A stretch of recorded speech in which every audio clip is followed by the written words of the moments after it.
Bonsoir à tous, bienvenue sur 8 Mont-Blanc à la une de ce vendredi 17 juin. On reparle du futur centre des congrès de la presqu'île d'Albigny.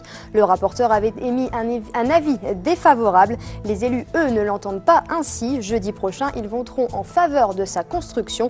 Emmanuel Jaude a rencontré les élus concernés. Le SOC Rugby Chambéry honoré hier par la ville après son titre de champion de France de Fédéral 1. Ils étaient plus de 300 devant l'hôtel de ville et ce, malgré la pluie. Nous vous ferons vivre l'ambiance sur place. Enfin, les épreuves du bac ont débuté ce mercredi. Du côté de Lyon, c'est une histoire familiale que nous allons vous raconter. Père et fils passent le bac ensemble. Ils espèrent tous deux décrocher le fameux diplôme. On continue donc de parler du très controversé palais des congrès d'Annecy. Après avoir demandé une enquête publique, les élus de la communauté d'agglomération d'Annecy préparent aujourd'hui leur argumentaire. En effet, l'enquête en question avait donné un avis défavorable à la construction du centre des congrès, listant 11 points positifs et 17 négatifs. Une liste désormais transmise aux élus qui ont maintenant comme objectif d'acter la mise en route du projet. Un vote qui sera organisé à l'occasion du conseil d'agglomération jeudi prochain. On écoute Jean-Luc Rigaud et Bernard Accoyer à ce sujet. Ils répondent aux questions d'Emmanuel Jaude. Bien sûr, le commissaire enquêteur a émis 11 points positifs. On les reliste en s'en félicitant et nous répondons aux 17 points négatifs ou aux points qui ont pu être des points d'incompréhension. On a pu manquer d'informations dans les choses qui ont été données ou d'incompréhension. Et puis il y a des points qui méritaient une clarification parce qu'il y avait des incohérences. Le rapport est plutôt un copier-coller de ce que les associations militantes animées par un noyau activiste a répété depuis des années, en contradiction avec une volonté, une légitimité démocratique que porte ce projet, qui a été voté très majoritairement par plusieurs assemblées successives à de multiples reprises. Donc cette légitimité démocratique, nous estimons qu'elle n'a pas à être remise en cause quand, de surcroît, ce qui lui est reproché nous paraît infondé à la lecture du rapport des commissaires enquêteurs. On vous en a parlé en début de semaine, le SOC Rugby de Chambéry a été sacré champion de France de Fédéral 1, c'est-à-dire la 3e division française. Ce jeudi soir, la mairie de Chambéry a organisé une fête en l'honneur des joueurs. L'occasion pour eux de partager un moment de fierté avec leurs proches et leurs supporters. Ils étaient près de 300 à s'être déplacés pour les féliciter. Une belle récompense pour un club qui fête ses 120 ans cette année. Olivier Boisson y était. De champion de France. Ils l'ont fait. Et oui, ils l'ont fait. Les hommes du SOC ont été sacrés champions de France de Fédéral 1 grâce à leur victoire sur Valence d'Agen. Pour l'occasion, le trophée Jean Prat et des médailles de la ville leur ont été remis par le maire de Chambéry, Michel Dantin. Très heureux, ouais. C'est un grand plaisir, c'est 11 mois de sacrifice et quand ça se termine comme ça, c'est une grosse satisfaction pour tous les gens qui nous ont aidés, les joueurs, le staff, les dirigeants et puis les supporters qui sont nombreux ce soir pour fêter ensemble ce titre de champion de France. Seul regret pour les entraîneurs et leurs joueurs, ne pas pouvoir accéder à la Pro D2 pour des raisons administratives. Mais la motivation reste la même.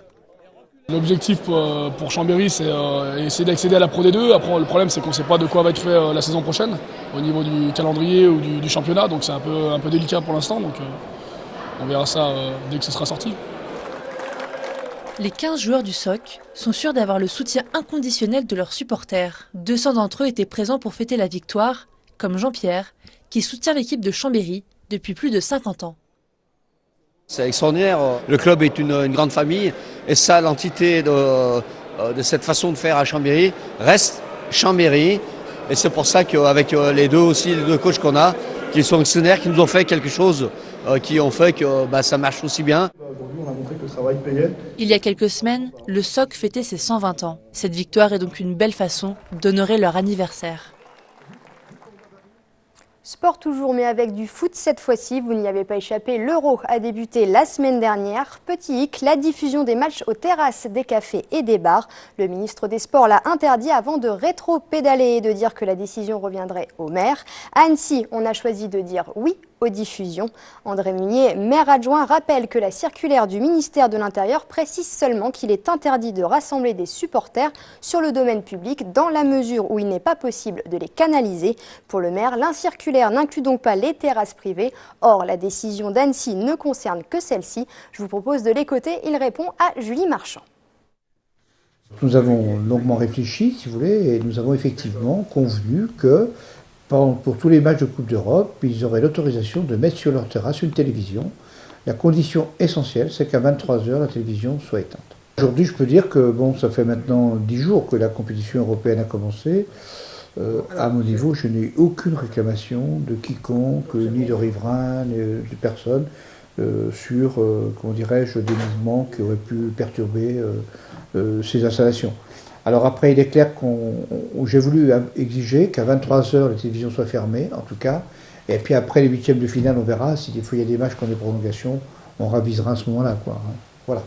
Mais pour le moment, tout se passe bien, toujours du bois. C'est bien parce que ça crée une dynamique dans le centre-ville, je crois que c'est très important, et ça fait un peu de compensation. Il y a beaucoup de dynamisme à Bonlieu avec le festival, et dans le centre-ville avec le foot, c'est la fête. Le VTT et plus particulièrement le mountain bike est à l'honneur au G tout ce week-end. Les meilleurs de la spécialité se retrouvent pour l'étape européenne du Crank Walks. Jeudi, la pluie a gâché la fête, mais les épreuves ont pu se dérouler ce vendredi. Sébastien Germain y était. La météo très capricieuse n'aura pas eu raison du Crankworks organisé au G pour la toute première fois. La station au Savoyard accueille jusqu'à dimanche ce qui se fait de mieux en matière de mountain bike. C'est un peu les X-Games du VTT, c'est une bonne image pour illustrer ce festival de 5 jours. Avec 5 épreuves internationales de vélo, le slopestyle, la descente, le pump track, le dual speed and style et le whip-off. Deuxième épreuve du circuit mondial après Rotorua en Nouvelle-Zélande et avant Whistler au Canada. Le Crankworks DG est une compétition à part. C'est pas simplement les meilleurs athlètes mondiaux, mais les amateurs peuvent se mesurer aux athlètes. Par exemple, sur la descente, 75% des riders sont des amateurs et les 25 autres sont des gens qui roulent en Coupe du Monde, donc des vrais pros. Donc on peut se mesurer vraiment aux meilleurs de la discipline et c'est ce qui fait que Crankworks est un festival unique en son genre. On est un peu le pivot central de la compétition et il faut que les riders marquent des points pour arriver à Whistler avec le nombre de points suffisant pour gagner le Crankworks World Tour. Site des championnats du monde de VTT en 2004, Léger montre une fois de plus l'importance accordée à la pratique du vélo avec l'organisation de cet événement d'envergure. Oui, les Crankworks, c'est vraiment une superbe vitrine pour notre bike park. On a un des plus gros bike parks d'Europe avec 90 km de piste pour tous les niveaux. Et là, on remet un focus sur notre station et sur notre offre VTT que nous avons pour les Crankworks. Ce qui a plu à la partie Crankworks, c'était le fait qu'on a un savoir-faire dans l'organisation de grands événements. Et donc c'est pour ça qu'on a été choisi parmi d'autres villes européennes et d'autres stations européennes, d'autres bike parks. Le slopestyle, épreuve reine du Crankworks, est prévu ce samedi. Très gros spectacle garanti. Comme chaque vendredi, nous vous emmenons dehors de nos pays de Savoie. Aujourd'hui, direction Lyon avec nos confrères de TLM. C'est notre rubrique Regarde ailleurs. Les épreuves du bac ont débuté ce mercredi avec l'épreuve de philosophie. Du côté de Lyon, c'est une histoire singulière qui se joue. Père et fils passent en même temps le diplôme, l'un en filière générale, l'autre en bac pro. Stéphanie Clopin les a rencontrés pendant leur révision. Quand commence la guerre froide? En 1947. Dernière révision pour Jean-Benoît et Grégory Tuloa. Ils sont père et fils et vont passer tous les deux les épreuves du baccalauréat dès demain matin.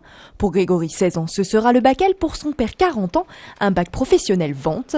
C'est un beau challenge qui s'est instauré entre les deux et surtout une motivation supplémentaire. Beaucoup d'entraide, beaucoup de soutien et on se motive l'un à l'autre. Moi, je pense être un peu moins stressé que lui, mais après, il y a quand même du stress et de l'appréhension, je pense que c'est normal. Mais on arrive à se soutenir et dire que tout va bien se passer. Je pense qu'il est fier de moi et pareil, moi aussi je suis fier de lui. Mais je sais que lui, il n'y aura aucun problème. Mais pour moi, j'ai dit que je l'aurai. Grégory a sauté de classe et a déjà 100 points d'avance pour le bac. Son père, qui vient de l'île Maurice, a dû arrêter ses études à 12 ans. Arrivé en France à 20 ans, il a occupé différents postes dans des magasins. Aujourd'hui, il souhaite monter son entreprise. On va dire que j'adore ce que j'ai en train de faire parce que c'est un truc qui m'a manqué étant gamin. Comme je n'ai pas eu le temps de faire, d'aller en études, on va dire un peu plus longtemps. Et j'attrape un peu, je me mets dans la peau d'un adolescent et voilà, je fais quoi que j'ai 18 ans, j'ai passé mon bac, etc. Et puis voilà, on verra bien. On leur souhaite bonne chance à tous les deux. S'ils décrochent le Graal, ils ont bien sûr prévu de faire la fête ensemble. Lundi 27 juin, Christian Monteil, le président du conseil départemental de Haute-Savoie, et Jean-Luc Rigaud, président de la communauté de l'agglomération d'Annecy, signeront une convention de financement global pour tous les projets routiers de l'agglomération.